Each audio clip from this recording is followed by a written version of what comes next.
Oh man, YouTube.com, am I right, fellas? This hell site has been giving me practically unlimited content to enjoy for the past 15-ish years of my life, especially with Transformers content both in the past and up until today. However, I feel like ever since I hopped onto the reviewer community myself, I've realized how important it is to build up and promote fellow reviewers and other content creators. So today's video is going to be a bit special, where it's a good excuse to talk about reviewers I like and I'm already good friends with. So before we actually go through my list of my top 10 favorite Transformers reviewers, the two rules I've given myself for this list is that for one, I'll be starting with reviewers with higher subscribers and going lower with each entry, and secondly, I want to stick to smaller reviewers of sorts that I believe deserve much more attention than they receive currently. With that point, honorable mentions. Before we get onto the top 10 list itself, I want to bring up 3 reviewers that, in my opinion, are the GOATs of the Transformers reviewing world. Yet I feel like I'm too much of a small fry to actually promote them to any extent. Aside from that tangent, my honorable mentions are Few Adams, DrLockdown, and 60TF. All of them definitely influenced the style of the very channel you're watching at the moment. Whether it's 60's wonderful commentary and god-tier photography, the analytical insights of DrLockdown, or the pure joy and optimism of Few, all of them demonstrate the qualities that I aspire to have on my own channel. If you are somehow not watching these 3 already, go do yourself a favor and check them out now. With that aside, let's get onto the top 10 list. Number 10. Artist Gavin Spence has done the rare feat of becoming a mainstay of the fandom's favorite reviewers in such a fast period. In a span of only 6 months, he's already become a personal favorite of not just myself, but plenty of my friends as well. And at first, you might be shocked at how fast his videos are, with most being a few odd minutes. But through some pure magic, Gavin is both able to go through everything the review subject can offer, and leave the viewer satisfied at the end. It's also fantastic how he can go from showing off something simple like, say, Generation Select's G2 Megatron, and then BAM! He hits you with a review of the freaking taco tank from Beast Wars the Second. So Gavin Spence is a pure wizard at making any video an instant classic to watch over and over again, and he really does deserve all the love he gets. Number 9. I feel like a lot of reviewers have this idea that Transformers are, and I quote, serious toys for serious people, end quote. On the other hand, for the past year, Handman Reviews has shown that you can still have hours of fun with these little plastic robots. With each video that comes out, not only do you get a full review, you get to see a man play with them to the max. Whether it's watching Vertebrate assault other Transformers, Double Dealer go on mercenary adventures, or see a whole modulator city built in front of your eyes, Handman Reviews gives you the feeling of being a kid again, coming up with crazy fun storylines for your collection. It also helps that he has this natural charisma that extends outside of his reviews, so that wherever you find him on the internet, you'll be always meeting up with quite the friendly fellow. Number 8. Arbitrary Hero is a group of close friends who do a wide variety of content on their channel, such as TTRPGs, Let's Plays, live streams, and more. However, I want to single out one specific member for this list, Cameron. While his Transformers reviews are relatively simple in scope, what I truly commend him for is the work he does for bettering this community.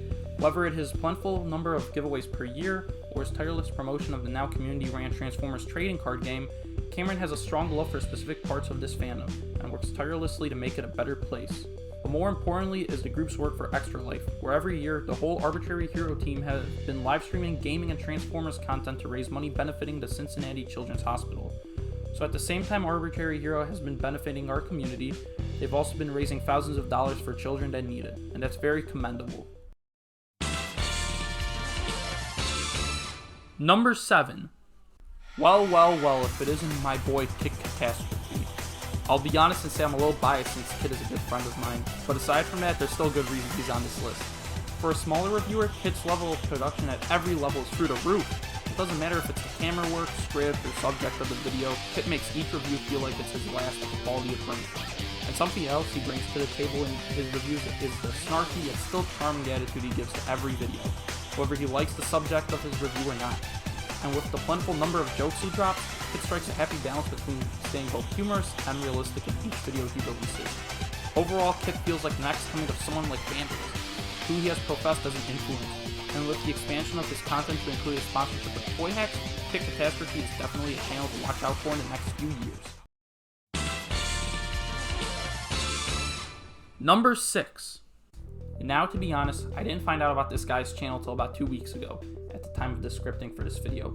But man, Niche Stuff has become my comfort food of Transformers reviews since then. Niche Stuff's main content is very similar to those of Few's larger videos on a single character, but not only does Niche Stuff release these videos practically every week, but he also takes it up to 11.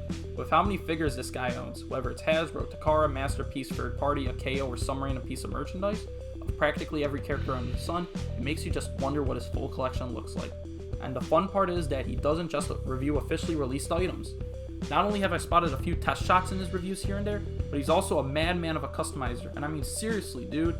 Pack Rat from the Iron Factory Battle Chargers, a unit free from G1 Vroom. Niche Stuff is a straight customizing genius, and also a really good reviewer if you can call him that, and you guys should definitely check him out. Number 5. Between all of the reviewers featured on this list, I'm content in saying that Firebite27 is the most artistically creative of all. Whether it's his use of music, shitposts, or his own sprites, he knows how to make his work more visually appealing. In addition, just like his known collaborator DrLockdown, while Firebite does have a lot of fun in his videos, he can still be very critical about his review subject when needed. I think my personal favorite thing about Firebite though is that within the period of time I've both watched his content and become a good friend of his content has continued to greatly improve with each video he releases. This is straight up something I don't see happen with lots of reviewers who are fine with the quality of content they produce. I think with the passage of time and as he continues to hone his skills, Firebite27 is a reviewer with the potential to explode in popularity. Number 4. Another close friend of mine, Notimus is another relative newbie onto the reviewer scene. However, this is a situation where I'm surprised he isn't bigger. While he doesn't script or heavily edit his videos, Notimus just hits the right spot, where his videos are neither too long, like a certain Diet Coke enthusiast, or end too fast for their own good. In addition, Noda reviews practically every new release on time. And in addition, not only does he review plenty of exclusives and figures from future waves, but he also does extra videos like tier lists and let's plays of past Transformers games. So Notimus is a great hub of sorts for all kinds of Transformers content, and he's also a damn fine reviewer. Number 3. Mavstation is a guy who seems to pop up every once in a while with a new review of something strange, and I think that's his inherent charm. Whether it's an LG Target Master Hot Rod, some crazy Bacon or TFCC toy, or one of this man's many glyph toys stored away in Fort Knox, Mav always has some wacky figure stored up in that sleeve of that damn hoodie of his. And while he did disappear for about 9 months, like most pregnancies, it was all worth it when he continued the glyph saga. And now that he seems to be back concocting both rabid shitposts as well as reviews he continues to improve on, Mavstation is a channel definitely worth spending an afternoon binging. Number 2. The last reviewer on YouTube for this, and the smallest, Link Frostimus, only started this January and has already become one of my favorite reviewers since then. Everything I look for in a reviewer can be found here, such as a sensible level of humor and lighthearted fun, scripting, good camera work and shots, and overall knowledge of what he's talking about. And the best part is that he makes even watching reviews as fun as possibly making them, another thing reviewers many times bigger than him fail to do often. Link Frostimus is a great sign of why I prefer to watch newer, younger reviewers around my age as opposed to the old guard from the early days of the fandom, just due to the knowledge of how to keep viewers interested. I think it's a genuine crime how small his channel is. Out of the 9 reviewers I've listed so far, I 100% implore you to go subscribe to the link and check his stuff out. And number 1. Last but certainly not least is the legend himself, Runestone Reviews. While I never grew up with this reviewer as a kid, after checking out his new stuff, I see why so many people I know revere him as a classic. He really is the Michelin's 3-star meal of the reviewing community, with a simple yet beautiful style of video and audio that I've never seen before. The calm yet charming voice he uses complements both the simple review environment he uses, along with the overall tone his videos go for. It's almost ethereal in a sense, and I mean that in the best way possible. However, now you might ask, IdArmed, you dummy, you absolute buffoon, why would you save Runestone for the end of the video? Well, dear reviewer, it's because Runestone no longer uses YouTube as a main site to upload content. Rather, he currently uses Dailymotion at the moment. So since it's harder to find his content, I feel like it's important for people to know he definitely should be checked out nowadays, even on a site that isn't YouTube. So I hope you guys check him out now as Runestone Reborn. And that's that for my personal favorite reviewers on this wonderful platform. With such a large number of people reviewing Transformers on this website and beyond, I hope I've given you a small sample of the wonderful people on this community that are worth checking out this year and beyond. And of course, let me know in the comments who are some reviewers you think are worth checking out. Now, it's time for me to either go back to binging these guys' videos all over again, or working on my dumb reviews that you guys just happen to love. So as I always say, see you all next time, and take care.